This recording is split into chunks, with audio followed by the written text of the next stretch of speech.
magsaysay pa noon. 3 pa lang yung pong Marcos type ang room. Grade 1 and 2, dito po siya sa Magsaysay Elementary School. Lumipat po ng grade 3 at grade 4 sa Nasugbu Elementary School. At bumalik muli ng grade 5 sa Magsaysay Elementary School. Subalit, graduate po o nagtapos sa Nasugbu Elementary School at siya po ay nagkamit o napabilang sa isa sa mga batang nagkaroon ng Achievers Award. Ang kanya pong mataas na paaralan ay ginugol niya o tinapos niya sa Nasugbu Institute at doon din po ay nagkamit siya ng karangalang First Honorable Mention.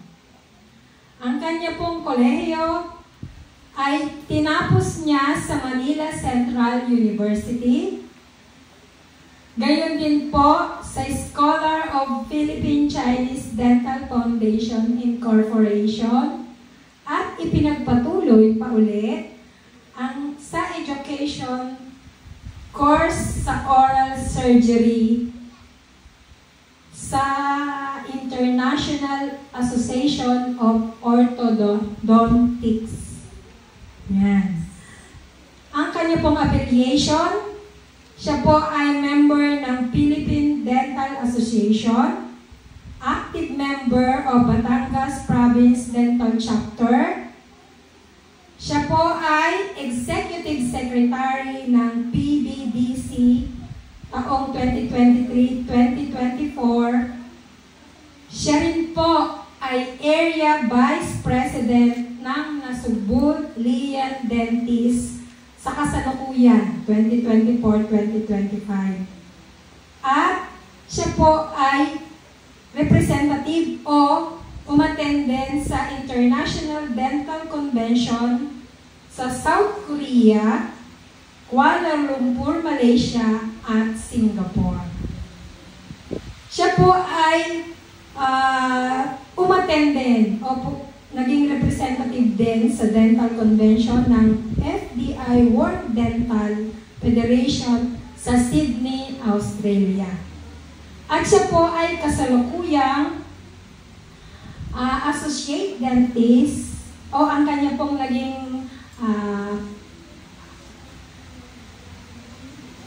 kanyang naging work ay naging associate dentist sa Uy Dental Clinic sa Manila mula 2012 hanggang 2019. At ngayon po, siya ay kasalukuyang self-employed at nagmamay-ari ng Dr. Queen Malabanan Salazar Dental Clinic sa Nasugbu. Mga kabarangay, mga minamahal na panauhin, mga magulang, mga magsisipagtapos, mga kaibigan, malugod ko pinakikilala sa inyo, inihaharap sa inyo, pasalubungan po natin ng masigabong palakpakan ang ating panauhing tagapagsalita. Walang iba kundi si Dr. Queen M. Salazar.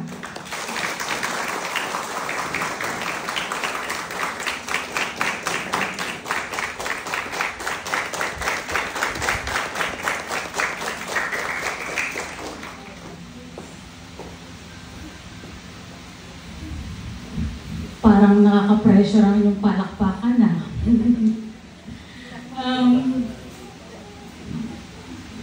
Hinga muna ng malalim. Okay. Sa principal to po ng San Antonio Central School, Ma'am Lina O. Flores. Sa principal 1 po ng Arawan Elementary School, Ma'am Azanet M. Medina. To our Honorable Barangay Captain, Mary Ann C. Aguilera, to our State Chairman, Sir J.R. Magpantay, and then to our Barangay Councilors, Councilor Maribel Biglete, sa pinsan ko, Councilor Noli Tenorio, and of course, sa ating pong Head Teacher 1, Ma'am Maria Teresa L. Bourbon. At sa mga magulang na narito po ngayon, at sa inyong lahat na graduates, a pleasant day to all. At it's my honor and privilege na nandito po ako ngayon sa ika-30 araw ng pagtatapos ng Magsaysay Elementary School na may temang henerasyon ng pagkakaisa, kaagapay sa bagong Pilipinas. Before I begin, I want to congratulate all of you, students, for finishing your elementary education. You should be proud of yourselves because this signifies your hard work, dedication, and perseverance. Palakpakan naman ninyo inyong mga sarili. Siyempre, sa ating mga magulang na nagsumikap para kayo ay mapaaral dito, yung tagumpay ninyo ay tagumpay din nila. Palakpakan natin ang ating mga parents. I am Dr. Queen Malabanan Salazar, like all of you. I also studied here at Magsaysay Elementary School. At syempre, proud ako na galing ako dito sa Magsaysay. And then I completed my high school at Nasugbu Institute and earned my degree in dental medicine at Manila Central University in 2011. It took me like 4 to 8 years to build my own dental clinic through sweat, sacrifice, and perseverance. I won't say it all, I have it all already. But as a Filipino saying goes, malayo pa, pero malayo na. Far from that scrawny Queenie, no, kung makikita niyo ako noon, magaganda pa kayo. Kasi payat ako, tapos mukha pang sipunin, di ba ma'am? Madalas kami noon, natatandaan ko pa, doon kami nagtatanim. Yung may flat doon, maganda pa nga ngayon kasi may mga semento na. Noon, sariling sikap kami yung naghuhukay doon. Tapos, sobrang konti pa ng rooms dito, natatandaan ko pa yung bawat sulok ng room namin. Sina Ma'am Rubio, yan. Fresh pa sa utak ko nung makita ko yung kapaligiran ng Magsaysay.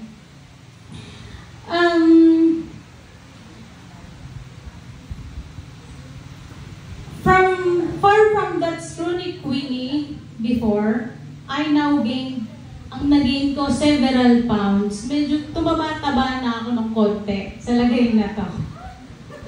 Ayun. And quite a few achievements through the help of God, of all gods. That reflection made me both confident and sentimental. I feel confident because I know that 1 or 2 decades from now, these graduates, kayong mga estudyante na tatapos ngayong mga araw na to, will be, sure ako, may magiging engineer sa inyo, teachers, policemen, professionals, or even a dentist like me. I firmly believe that all of you will become whatever you dream of being in the future. Secondly, I feel sentimental as I look at your faces right now because these faces remind me of my younger self who once dreamed of and prayed for everything that I have right now. That young little queen who was born in the province of Quezon and raised by a hard-working carpenter and loving housewife along with my 10 siblings. Na-imagine niyo ba yun? 10 mga kapatid ko. Oo, tama na dinig nyo. 10 mga kapatid. So in total, 11 kami. Ako yung pansampo. Parang bumuo yung magulang ko ng football team.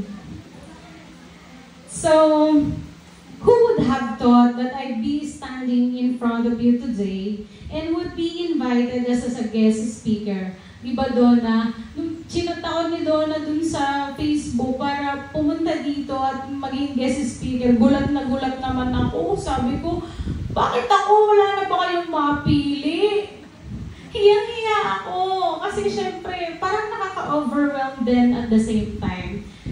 So, yun, who would have thought that someone like me, whose parents have no stable source of income. Oh, kilala ako ng mga taga rito, ni Ma'am Berbo, doon lang ako nakatira sa may banda dyan. Sa isang kubo lang kahoy.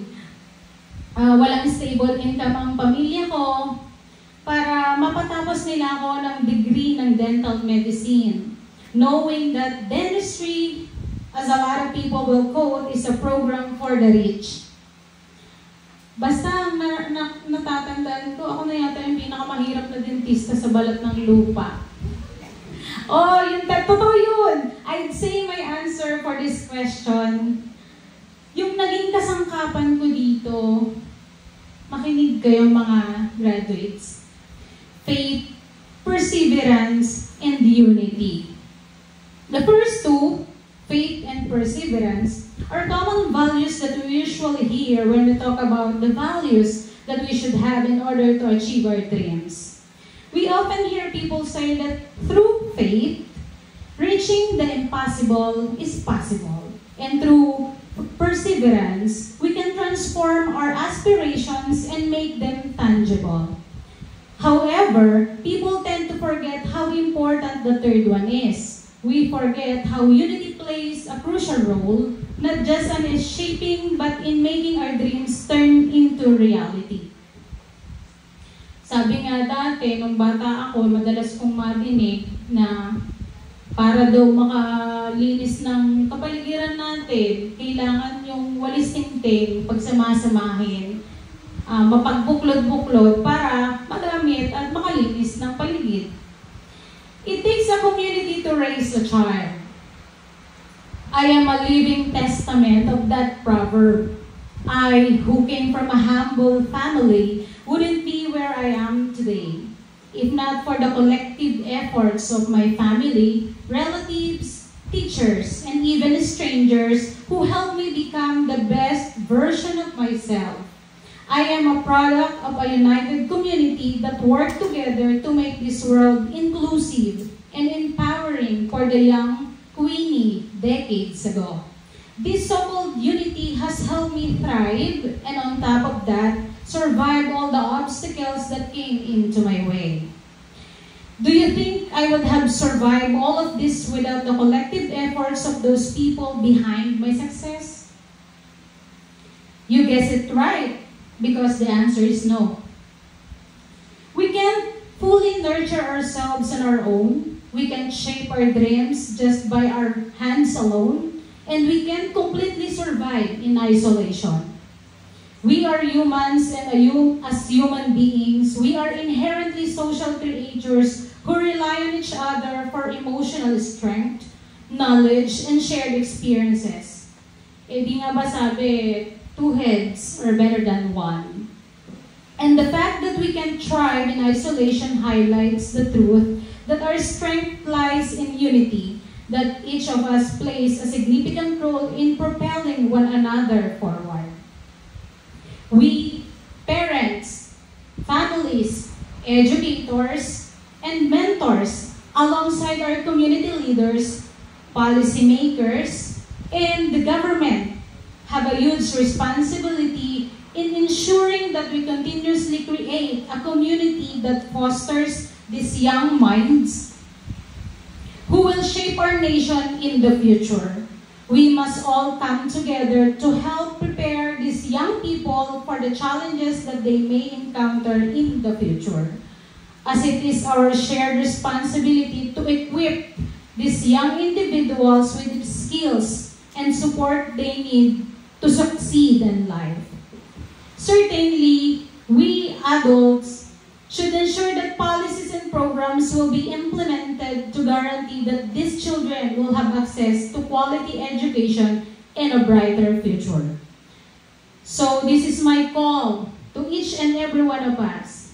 Let's continue laying the groundwork for these children, our future leaders, innovators, and thinkers, the young minds that will lead and transform our nation tomorrow. That's why, graduates, as you move on to the next chapter of your journey, always remember this. You are the country's hope. Once again, congratulations and mabuhay tayong lahat. Congratulations, Ma'am, and thank you very much for your awards of wisdom. And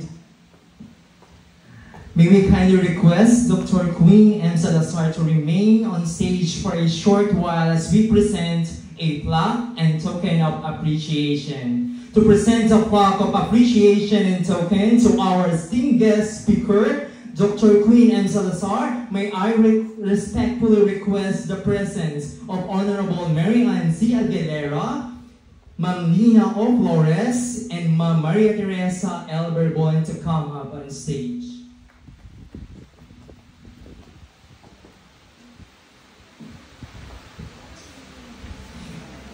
Let me read the citation first. Republic of the Philippines Department of Education, Region 4A, Calabarzon, Schools Division of Quezon Province, San Antonio District, Magsaysay Elementary School, San Antonio, Quezon. This plaque of appreciation is awarded to, in grateful acknowledgement of her invaluable services rendered as guest speaker during the 30th graduation ceremony with the theme, Generation of Unity, Partners for the New Philippines, or in Tagalog, Henerasyon ng Pagkakaisa, Kaagapay sa Bagong Pilipinas, thereby serving inspiration in the noble goal of educating the youth to realize dreams of a better life for our graduates. Given this 15th day of April for the year 2025 at Magsaysay Elementary School, San Antonio District, San Antonio, Quezon, our signatories, Maria Teresa L. Berbon, our head teacher 1, and of course, our public schools district supervisor of San Antonio, Quezon, Sir Francisco D. Oblea. Everyone, palakpakan po natin ang ating pong guest speaker, Dr. Queen M. Salazar.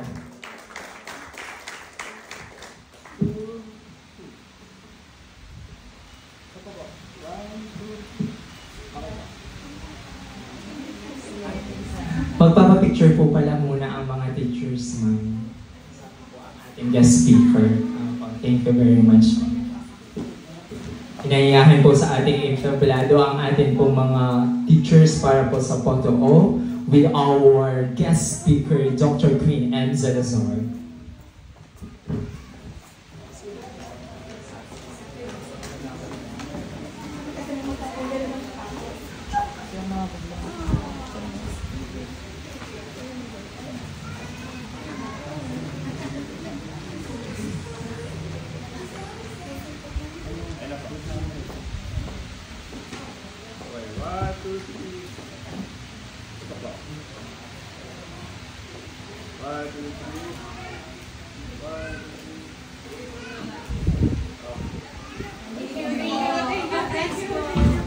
Okay, once again, thank you very much to our guest speaker, Dr. Queen M. Salazar, for your words of wisdom and inspiration.